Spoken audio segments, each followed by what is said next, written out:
നിങ്ങളുടെ ഫേവറേറ്റ് സീരിയലുകൾ ടിവിയിൽ വരുന്നതിന് മുൻപേ സൺ നെക്സ്റ്റ് ആപ്പിൽ കാണാം. ഇനി എല്ലാവർക്കും മുൻപേ കാണൂ. ഇപ്പോൾ തന്നെ സൺ നെക്സ്റ്റ് ആപ്പ് ഡൗൺലോഡ് ചെയ്ത് സബ്സ്ക്രൈബ് ചെയ്യൂ. ഞാനേ 1-ാം ക്ലാസ്സിൽ ചേരും. പുതിയ സ്കൂളായോണ്ട് കൂട്ടുകാരെ കിട്ടാൻ കുറച്ച് പാടുപെടും. സാരമില്ല, കൂട്ടുകാരെ കിട്ടാനേ എനിക്കൊരു പ്രത്യേക കഴിവുണ്ടെന്ന് അമ്മ പറഞ്ഞേ. ഞാൻ സ്കൂളിൽ പോകാറാകുമ്പോഴത്തേക്കും അച്ഛമ്മ എഴുന്നേറ്റ് നടക്കാറാവോ? അങ്ങനെയാണെങ്കിലേ സ്കൂളിലേക്ക് അച്ഛമ്മയെ ഞാൻ കൂട്ടിക്കൊണ്ടുപോവാം. നമ്മളെ നന്നായിട്ട് പ്രാർത്ഥിച്ചാ മതി. ദൈവം അച്ഛമ്മയെ വേഗം ഭേദമാക്കും. ഞാനെന്നും അച്ഛമ്മയ്ക്ക് വേണ്ടി പ്രാർത്ഥിക്കാറുണ്ട് കേട്ടോ. അപ്പൊ എന്തായാലും ഈശ്വരൻ അച്ഛമ്മയുടെ അസുഖം മാറ്റും. അച്ഛമ്മ എഴുന്നേറ്റ് നടക്കാൻ തുടങ്ങിയ എന്റെ കൂടെ കളിക്കാൻ വരുമല്ലേ അമ്മേ? പിന്നെ അച്ഛമ്മയ്ക്ക് കൊറേ കഥകളൊക്കെ അറിയാം. ആഹാ, അത് കൊള്ളാലോ. ആണോ? ഈ അമ്മയ്ക്ക് കഥകളൊന്നും അറിയില്ല. ഉറങ്ങാൻ നേരത്ത് കഥ പറയാൻ പറഞ്ഞാലേ പാട്ട് പാടിത്തരും. എനിക്ക് കഥ കേൾക്കുന്ന ഇഷ്ടം.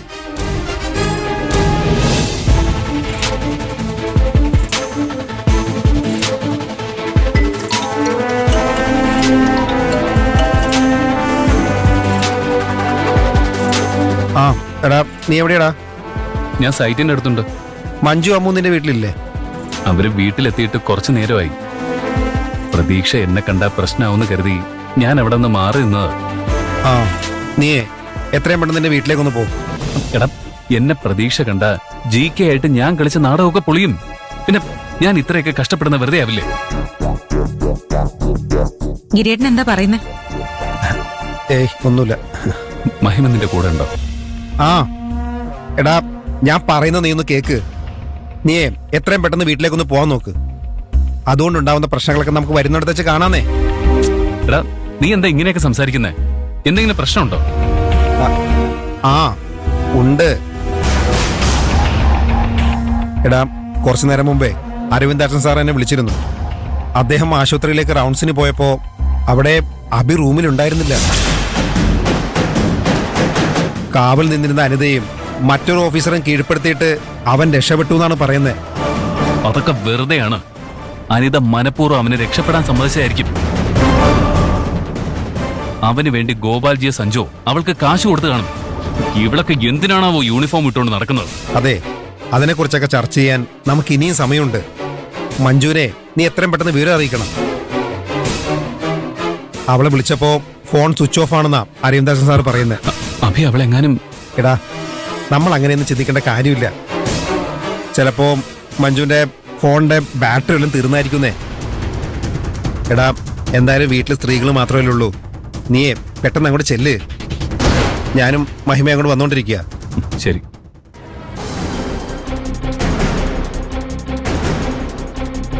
ഗിരിയേട്ടന് കുറച്ചെങ്കിലും ഉത്തരവാദിത്വം ഉണ്ടെങ്കിൽ സ്ത്രീകളെ മാത്രം വീട്ടിലാക്കിയിട്ട് ഈ രാത്രി പുറത്തോട്ട് പോവോ? അവൻ വീടിന്റെ അടുത്ത് തന്നെ ഉണ്ടെന്നേ. അവൻ ഇപ്പൊ തന്നെ അങ്ങ് എത്തും. വെറുതെ സംസാരിച്ച സമയം കളയാതെ താൻ വാ. മോളെ, അച്ഛമ്മയ്ക്കേ അമ്മ പഠിപ്പിച്ചൊരു പാട്ട് പാടിക്കൊടുക്ക്. ഇപ്പൊ വേണ്ട. പാട് മോളെ, അച്ഛമ്മയ്ക്കേ കേക്കാൻ കൊതിയുണ്ടാവില്ലേ? പാട്. എന്നോ ഞാൻ എന്റെ മുറ്റത്തൊരറ്റത്ത് പുന്നാരിച്ചൊരു മുല്ല നട്ടു. കണ്ണീർ തേവി നനച്ചു കിനാവിന്റെ പൊൻതൂവൽ കൊണ്ട് പന്തലിട്ടു. മിണ്ടാതെത്തിയ കാറ്റൊരു കൗതുകം കൊണ്ടാവള്ളിയിലൊന്നു തൊട്ടു. 2-ാം നാളിലൻ ജീവനം മുട്ടവൻ എന്റെ വന്നു കെട്ടു. ഇരുട്ടിന്റെ കൂട്ട് കൊണ്ടേയിട്ടു. എന്നോ ഞാൻ എന്റെ മുറ്റത്തൊരറ്റത്ത് പുന്നാരിച്ചൊരു മുല്ല നട്ടു.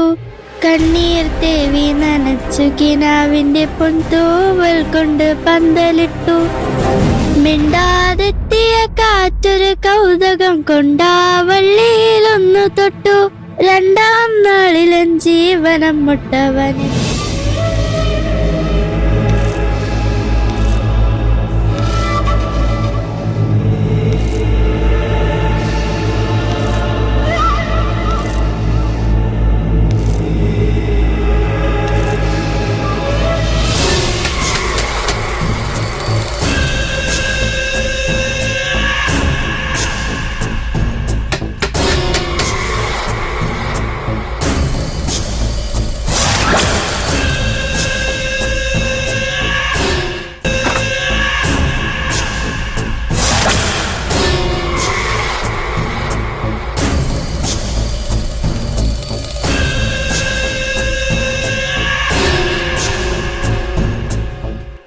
കുഴപ്പമില്ലാതെ ആശുപത്രിയിൽ നിന്ന് ചാടിയല്ലേ?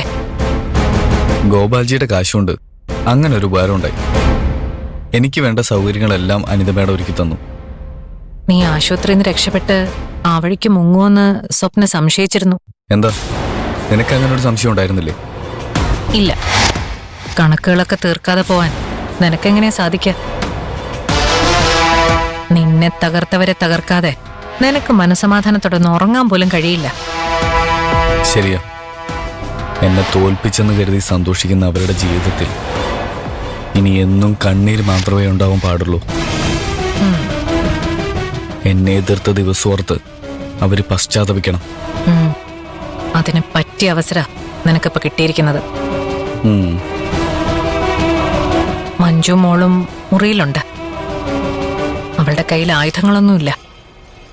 അവളുടെ ഫോൺ ഞാൻ സ്വിച്ച് ഓഫ് ചെയ്തു. അവരെ സഹായിക്കാൻ ആരുമില്ല.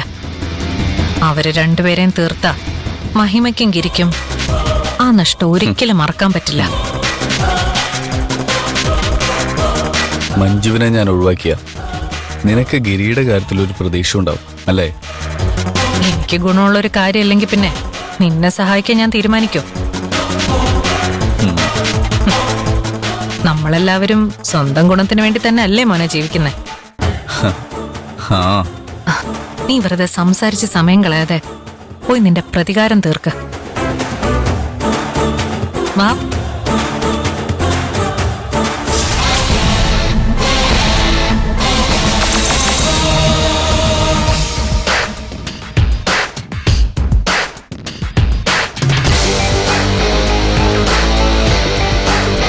അവനെന്തേ വന്നു കെട്ടു, ഇരുട്ടിന്റെ കൂട്ട് കൊണ്ടേയിട്ടു.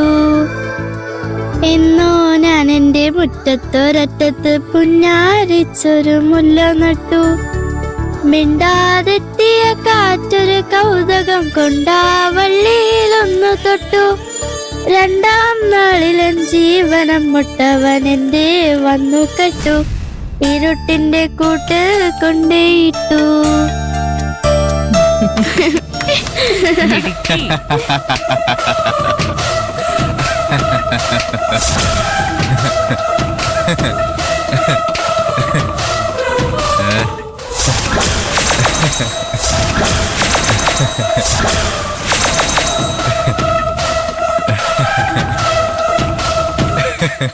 മോള് എന്ത് നന്നായിട്ടാ പാടുന്നേ.